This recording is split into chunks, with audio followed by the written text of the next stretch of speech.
Жастарды арбаған жасырын қауіп. Елімізде діни алауыздық тудырып, терроризмді насихаттады деген айыппен заң қырына ілінген жасөспірімдер көбейе бастады. Бұның бірнеше себебі бар. Біріншісі интернет.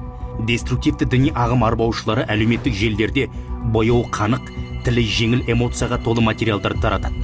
Ал діни сауаты жоқ жерлестеріміз ақпаратты сараламайды. Көп фейкке сенеді, сақтап алады. Екінші себеп отбасындағы тәрбие.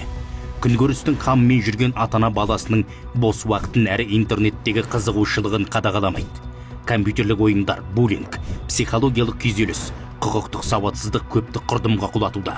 Өтпелі кезеңде ортасымен жиі жанжалдасатын жасөспірімдер жылы сөйлеген жатты жақын тартады. Арандатушыға арбалғанын өздері де байқамайды. Ал үшінші себеп әлеуметтік жағдай.